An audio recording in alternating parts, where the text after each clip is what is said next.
Alrighty guys, one of the final parts to our drift guide, how to load your trailer and what you need to go get a trailer, how to do it, how to drive with it. We're going to teach you everything in this episode on how to get to that track day safely. So first things first, you've booked your track day, you've checked your scrutineering as we've been through before, you're looking at getting a trailer, you don't have a mate that you can hire one from or give a slab for. So what do?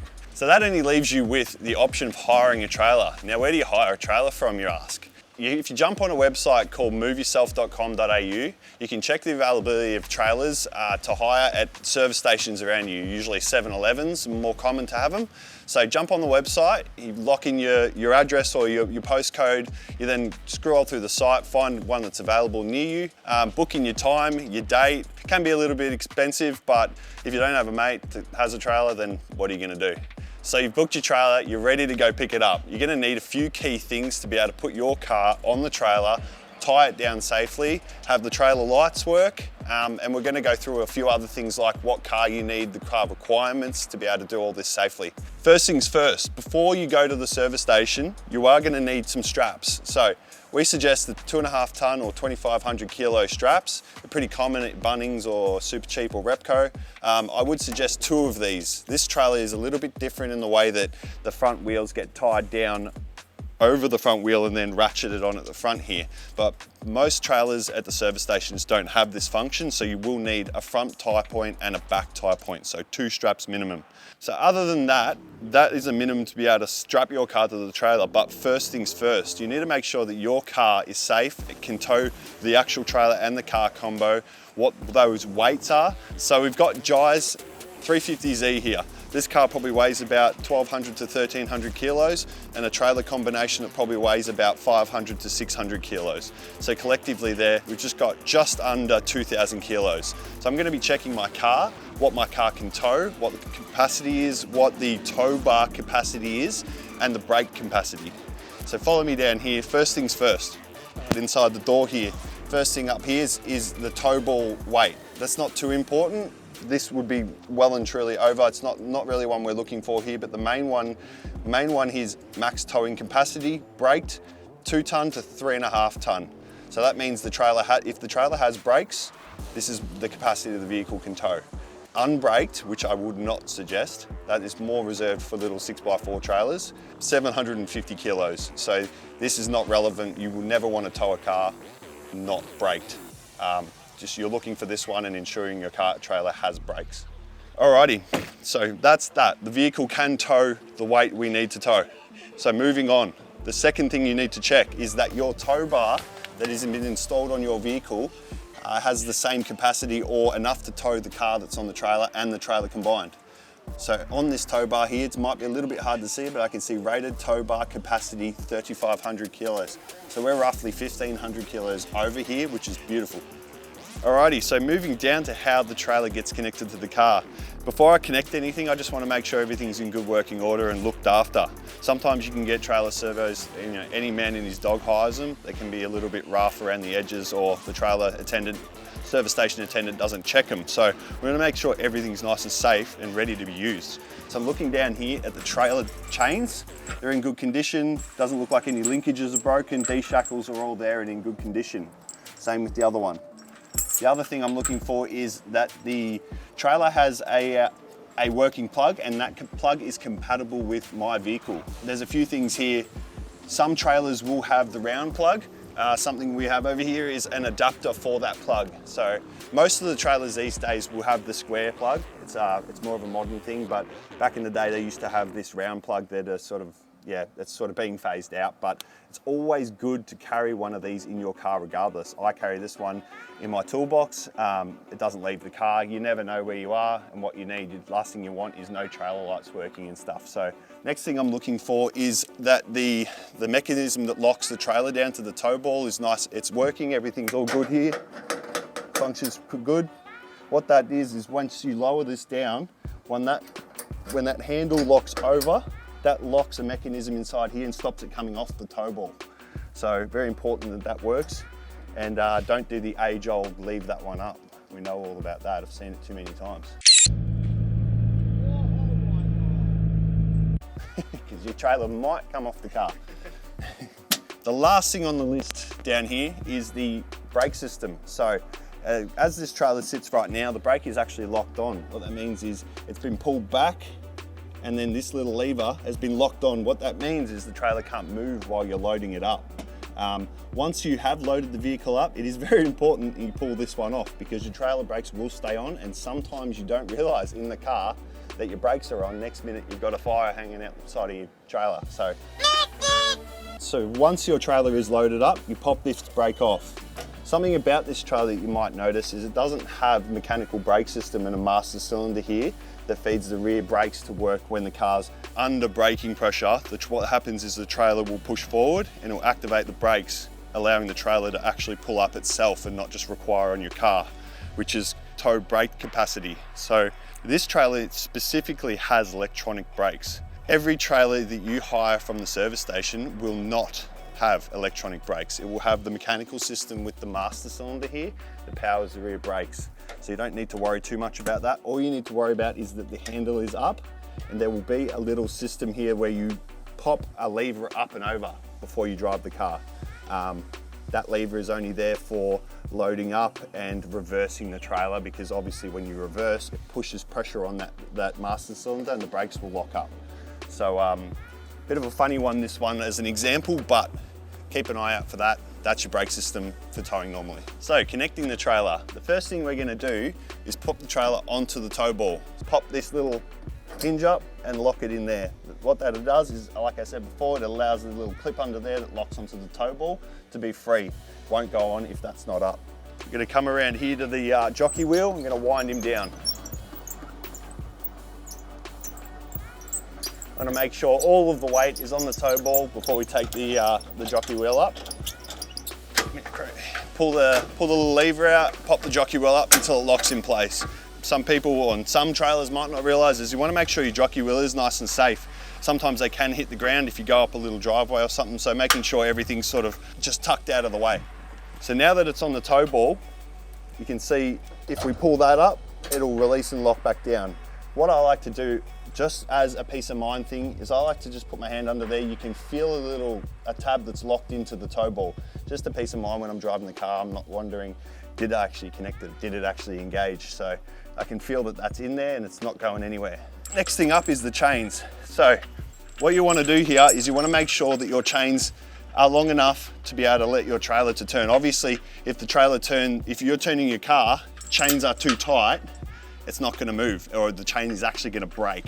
So having a little bit of slack, just enough to allow movement of the trailer but not hit the ground, the chain's not hitting the ground, is a good place to start. See, this one's been shortened a little bit, that's perfectly fine. It doesn't really matter where you run it, as long as you've got enough to move. This is a bit of a personal preference thing, but I like to cross my chains. What that means is the right chain on the trailer connects to the left side on the car, and the left side connects to the right side. Why I like to do that is so that if I have made a mistake or something fails in this system, the trailer pops off, the chains are crossed. They're likely to land where my wrists are. It stops the trailer from hitting the ground. Look, it may not, but again, just a bit of a peace of mind thing. I like to cross them. Some people like to run them straight. It's up to you. With the D-shackles, what I like to do is just tighten them up and then just bring it back just a tiny bit, just so they are nipped but not too tight, because what can happen is over a long drive, these can tighten up. You might not actually be able to get them undone, so they don't need to be too tight, but they just want to not fall off. Nip him up and just come back a tiny bit, make sure they're just touching and nice. So what that's done there is it's basically made a basket. If this was to pop off, it's likely to land in here and stop it from hitting the ground, breaking, all kinds of things. If it does pop off, you can just put it back on and away you go. You don't have a broken hitch point. So next up, we've got our brake system and our lighting. So this plug here is not really related. This one's due to charging a battery for a winch system on this trailer. It's got an electrical winch. You don't need to worry about this one. This one won't apply to a service station hire. As I was saying before, if you guys have your trailer plug is a circle plug, or your car plug is a circle plug, you can buy adapters. They do circle to square, or whichever way you've got to go. They sell them all. On my vehicle, luckily enough, we don't have to worry about that. This is like a USB socket. I never know which way it goes. You try like 15 times, not that way. That's him, second shot. Look at that. So nice and firm, making sure that clips down so it doesn't fall out, can't go anywhere. If you do have a bit of slack in this, you probably want to tie it up. Got some cable ties here, you don't want this hitting the ground or getting caught on anything. That's it, she's loaded up, brakes are off, ready to put the car on. Alrighty, before we load the car up, I'm just walking past the front of the trailer here. Jai's trailer, this is quite a nice trailer. You won't find this level of trailer at the service station. One, it has electronic brakes and it has a tilt function. What that means is you unlock some pins here on each side. That allows the trailer to tilt, which is obviously very handy for low vehicles. But at the service station, I can guarantee you will not find yourself a tilt trailer. So they will be locked in motion. They don't have the big, the ram here to push the trailer up and tilt it. Not really that friendly for low cars. So something I like to do if I do hire a servo trailer is if my car won't go onto the trailer because of the angle of the ramps to the trailer are too sharp. Cars are low, drift cars are low, I get it, we understand. Mine's really low, so most of the time it doesn't fit. What I'll do is I'll actually jack up underneath the tow ball to be able to get myself an angle on the trailer so that my car goes on. You don't want to jack the tow car up until it's off the ground. I would suggest ramps for the tow car if you do that, but you just want to take a bit of weight off. You might get 100, 150 mil of angle to get your car on. So come around the back, we'll show you how to get the ramps out. So, most trailers at the servo are like this. They have a locking pin in here, and you pull the ramps out. Pretty much all trailers are like that, unless they're sort of custom made. So this trailer will be off the ground because we haven't, the ramp will be off the ground because we haven't jacked the trailer up. You won't need to worry about that. Your ramp will go there and it will hit the ground. It might be a little bit longer. What I like to do here is, you can obviously see that you've got quite a bit of room here to put the ramp. Generally speaking, ramp's always right to the edge. Later on, you'll line your car up appropriately and make sure it is going on the ramp so you're not driving off one and getting your car half beached on the trailer. Like I said before, bit of a fancier trailer than normal, but we're gonna jack this one up. So it's got a ram on it. If I pump it here, it's much like a car jack. You'll see it'll start to come up.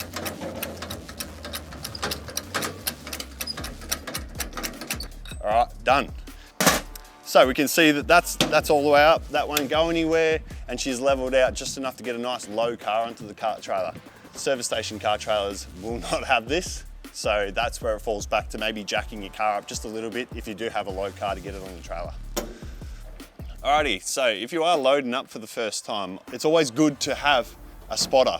Can be a bit scary loading a trailer for the first time. I guarantee it's not as bad as you think, but it is always good to have a spotter. One for lining the cars up to the ramps, like we said before, making sure your car clears the trailer mud guards, and then also getting your weight far enough forward that it is safe to drive, which I'll touch on soon. So you want to make sure the car is in a certain spot on the trailer before the car gets turned off and the driver gets out. In this case, we want to land somewhere in between this area because this trailer has a bit of a different mechanism for car to the trailer. Alrighty, what I'm doing here is I'm just letting Jai know he's lined up to the trailer. I can see he's lined up to both ramps. He is a little bit skew at the moment, but he'll straighten the car up as it goes onto the trailer.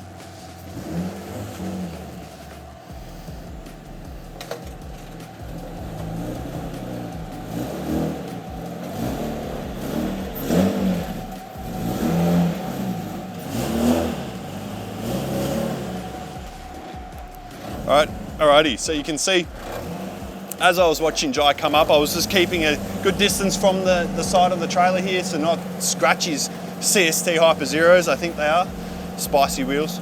And I've got him in a good spot to be able to tie this car down. Now that the car's on, we're going to lower it down. Like I said, you guys won't have to worry about this on a trailer servo, but in this situation, I need to put the ram down so the car lays flat and then we can tie it on and Jai can get out of his car. So just slowly, I'm just gonna let this drop down. Something I've noticed here is to be able to lower this particular trailer down enough, we do have to make sure that these are back, because obviously you can see that needs to go into there. So making sure that this pin is all the way back and locked up like that, otherwise it might break the actual pin off. So once again, just lowering it down nice and slow. Alright, so the trailer's been lowered down. Yep. I'm just going to lock those pins in. Bit of hand hammer from the cameraman himself, Adam Reed. Again on the other side. All right, locked in. Beautiful. I'm going to show you how to strap the car down with this setup. So the trailer will likely have a mounting point at the front of the trailer. What you would do is you'll run one of our 2.5 ton straps from that mounting point. We like to run one onto the toe point of the vehicle. That toe point is designed for forward pulling motion. It's not designed for sideways, but it'll well and truly hold your car forward. So mount onto the trailer, up there, ratchet it nice and, sort of medium tight to start with, move to the back, ratchet the back, and then do them both up real nice and tight. In this situation, we have a bit of a different mechanism. We're gonna throw this strap over. I like to make sure when I do anything with straps, they don't have a twist in them. That twist there, I don't like it. So make sure they're nice and straight all the way over the trailer. About the middle, probably a good spot, just lines up nicely with the two mounting points. Alrighty, so pulling that strap nice and tight. In this situation, because these are mounted to the wheels, I can actually tie the car down nice and tight. We're not pulling it forward. If you were to do this on the front, like I said before, you just get a little bit of tension on it, go and do the back one before you really do them up. You want to spread that load either way. You don't want to just pull the car all the way forward. So just a little bit of tension, go do the back one. Alrighty, first things first, rear strap. I like to tie cars down to trailers through both wheels, not one wheel. The reason why I like to do that, strapping one wheel down puts a lot of pressure on all the arms and bushes underneath your car. Might be a personal preferencing, I might be talking shit, but it's how I like to do it through both wheels. So I'll feed this strap all the way through under the car to the other side. Once again, try not to have any twists where I can, but I'll fix those later. This is the good fun. Under here, all the way under. Probably important thing to touch on here is if I mount it there, it might be a little bit too low, and I don't want to mount it up here because it's obviously too high. So just in a spot where I'm going to get the most sort of straight line back to the toe point here. So I'll connect this little fella. Make sure there's no twists. Try to put that little thing around the rim so you don't damage your straps any more than they need to be. Yep, so obviously Jai's wheels here. A little bit sharp in some spots. That thing will protect your straps, so you make sure you get the most life out of your straps. It's again nice and straight. Alrighty.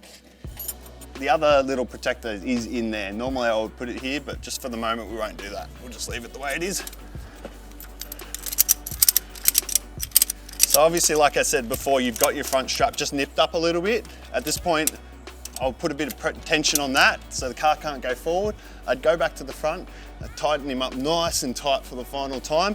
I'd come back here and do the same, nice and tight. Don't stress if the car moves a little bit, it's fine.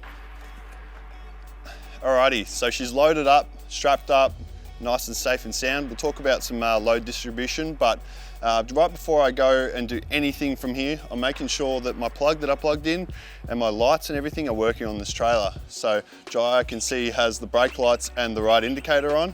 Give me some left indicator, Jai. Beautiful left indicator. Looks like it's all good. So we're just mainly looking here for parkers, brakes, and indicators. You've obviously got reverse lights on there, but they're not going to be too important for driving on the road safely. I'm sure they do work on the car. Alrighty, the final piece of the puzzle, weight distribution. Probably one of the most important things about loading a car on a trailer. Like I've said before, this trailer we're sort of restricted by where we're going because of the mounting points of the front straps. A trailer from the servo, you won't have that luxury. So you need to make sure your car is loaded in the right spot. Generally, a good rule of thumb for weight distribution on a trailer is 70% at the front, 30% at the back. If your car is mounted too far back, and the weight's too far back over the rear of the trailer axles, you can get trailer sway, which is the devil of all towing incidents you can have. I don't even know how to get out of trailer sway. I've never had it, but I don't ever want anyone to have it. So make sure your car is loaded forward enough to avoid that. So when I first towed my own trailer, I was scared shitless. I had no idea what to do. I was looking on YouTube, looking online, how to load it up, how to drive, how fast to go, all that. As a general recommendation, I would say if you are on a highway or something, you probably want to go at least 10 Ks under the speed limit. You can never be too safe when towing a car, especially for the first time, until you really get a feel for it and understand how your vehicle likes to behave with the car on the back. Make sure you guys stay out of the right lane. Just let people go, no pressure, take your time, always leave early enough that you don't have to rush. It's always a good rule of thumb.